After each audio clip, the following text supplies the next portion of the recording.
လောကနေပြီးတော့ပြန်လာတာပေါ့နော်ပြန်လာရင်းနဲ့ဒါလမ်းမှာတွေးကြုံရတဲ့အကြောင်းလေးတစ်ခုကိုနည်းနည်းပြောပြခြင်းတယ်ဈေးထဲသွားလိုက်တာပေါ့နော်အဲ့ဒီဈေးထဲသွားလိုက်တာမှာ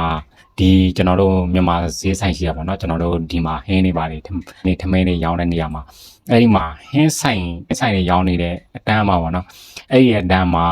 ရှမ်းတဲ့ရောက်နေပြီးတော့သူကလိုက်ကြည့်နေဒီပြောမှဆိုရောင်းနေတာဟာလူတွေကလည်းတိုးနေတယ်အဲ့ဒီမှာ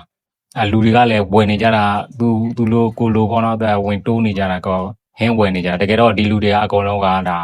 လှုပ်သွားမဲ့လူတွေပေါ့နော်ဟင်းထုတ်သွားတယ်တဲ့ကျွန်တော်တို့လည်းတူတူပဲပေါ့နော်ဒါကိုကမချက်အားလို့ရှိရင်ဒါဆိုင်မှာဝယ်ပြီးတော့ကျတော့ဟင်းထုတ်သွားတယ်ဒီတော့အဲ့ဒီမှာဆိုင်ရှိရောက်တဲ့ခါကျတော့ဒီရှမ်းတယောက်ကကြည့်သွားသူဆိုင်တန်းကိုဒီဟင်းတွေကြည့်သွားပြီးတော့နောက်တစ်ခေါက်သူပြန်လှည့်လာတော့သူဘာလုပ်လဲဆိုတော့ဟင်းတစ်မျိုးမှာသူတစ်ထုပ်စီဝဲသွားတယ်စဉ်းစားကြည့်တာပေါ့နော်သူဒီလောက်အများဟင်းတွေကိုတစ်ထုပ်စီဝဲသွားတာဘာလုပ်ဖို့လဲပေါ့နော်သွေးထဲမှာတစ်ခုတော့စဉ်းစားမိလဲသူဒီဟင်းတွေကိုမြည်မယ်ပေါ့နော်တစ်ခုစီမြည်မယ်ဒါရှမ်းနေဆိုတာပြီးတိုင်းပဲလေဒါပြောမှဆိုလို့ရှိရင်မြန်မာစားတွေကိုသိပြီးတော့ကြတော့စားလို့မရှိဘူးသူတို့ရှမ်းရင်းပဲစားလို့ရှိတာပေါ့အဲ့ဒီအတွက်စဉ်းစားမိတာတစ်ခုကဘာလဲဆိုတော့ဒီလူကဒါဟင်းတွေကိုမြည်ပြီးတဲ့ခါကျတော့ဒီအရာသားတွေကိုသူပြန်ပြီးတဲ့ခါကျတော့ဒါချက်ရောက်မယ်ဆိုတဲ့ပုံစံမျိုးဒီလိုမျိုးစဉ်းစားမိတယ်ပေါ့နော်ဒါကသူကနေပြီးတော့ဘယ်လိုပုံစံမျိုးကြည့်သွားလဲဆိုတော့ဒီနေရာကိုပြောမှဆိုလို့ရှိရင်သူကဝယ်သမားတယောက်အနေနဲ့မကြည့်ပဲနဲ့သူကရောင်းသမားဘက်ကနေပြီးတော့သူကကြည့်သွားတာဒီကကျွန်တော်တို့ကစားသုံးသူတို့ကရောင်းသူနဲ့ဝယ်သူပေါ့နော်ပြောမှဆိုရင်ကျွန်တော်တို့ကအမြဲတမ်းစားသုံးသူပဲဖြစ်နေတာများသွားပြီလေထုတ်လုပ်တဲ့ဘက်မှာကြတော့သိပြီးတော့ကြတော့မစင်စားကြဘူးအဲ့ဒီအတွက်ကြောင့်မို့လို့ဒီသူတို့ကကြည့်တဲ့ပုံစံအမြင်ချင်းကကွဲသွားတာပေါ့နော်သူတို့အမြင်နဲ့သူတို့ကြည့်တဲ့အမြင်နဲ့ကျွန်တော်တို့ကြည့်တဲ့အမြင်နဲ့ကျွန်တော်တို့ကကိုလိုချင်လို့မို့ကိုစားချင်လို့မို့ကိုဘယ်ဟင်းကောင်းလဲဆိုပြီးတော့ကြည့်တာ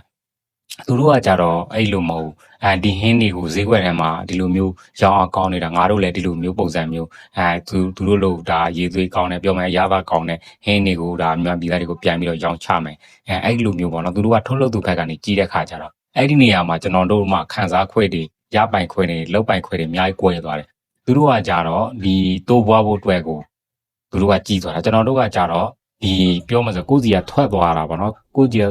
ကထွက်သွားတယ်ဆိုတော့ဆုပ်ယုပ်သွားတာပေါ့သူတို့ကတိုးပွားလာတယ်ကိုကကြတော့ကုံသွားတယ်ဆုပ်ယုပ်သွားတာပေါ့နော်ဒါကလည်းဒါကကိုကစားသုံးဖို့အတွက်ပဲလေသူတို့ကကြတော့ထုတ်လုပ်ဖို့အတွက်ဆိုတော့သူတို့မှတိုးပွားဖို့ပဲရှိတယ်ကိုမှကြတော့ဒါကဒီပြောမှဆိုလို့ရင်ဆိုးရုပ်ဖို့ပဲရှိတာပေါ့နော်ပြောမှဆိုနေ့တိုင်းဝယ်စားနေတဲ့ခါကြတော့အိမ်မှာခန်းမှာမချက်စားတဲ့ခါမှာကျွန်တော်တို့ကဆိုင်မှာရွယ်ဝယ်စားတာကိုအဲ့တော့ဝယ်စားတာကကျွန်တော်တို့အနေနဲ့ဒါတထုပ်ခုဆိုလို့ရှိရင်တထုပ်25ကျပ်ဖြစ်နေပြီကျွန်တော်တို့ဒါခုပုံမှန်ဝယ်နေတာပေါ့နော်ဝယ်စားနေတဲ့ဟင်းတထုပ်ကဈေးက25ကျပ်ဖြစ်နေစဉ်းစားကြည့်ပေါ့နော်ဒီ25ကျပ်ကဒါပြောမှဆိုရင်တစ်ခါစားပေါ့နော်တမနဲ့စားဆိုရင်တမနဲ့စားကျွန်တော်ဟင်းတစ်ခွက်ပဲရမယ်တကယ်လို့ကိုကနေပြီးတော့ခါကြတော့ဒီဟင်းကိုကိုချက်စားမယ်ဆိုလို့ရှိရင်ပေါ့နော်ဒီ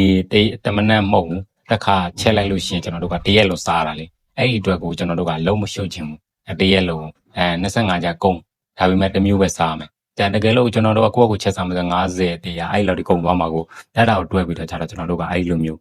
ဒါဝယ်စားရတာကိုသူတို့အမြင်ကကြတော့အဲ့လိုမဟုတ်ဘူးသူတို့ကကြတော့ဒါကိုဘလို့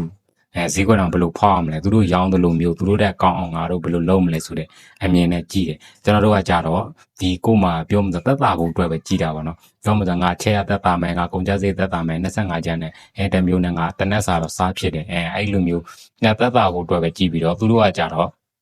ဒါထုတ်လုပ်ဖို့အတွက်သူတို့အနေနဲ့ဒါဈေးကွက်ဖြတ်ချီဖို့အတွက်သူတို့ကြည့်တယ်အဲ့ဒီနေရာမှာကျွန်တော်တို့အနေနဲ့ဒါရပိုက်ခွဲတွေအများကြီးကွဲသွားတယ်ဒါလေးကိုဘုဒ္ဓအနေနဲ့မြောက်ပေးခြင်းဖြစ်ပါတယ်နော်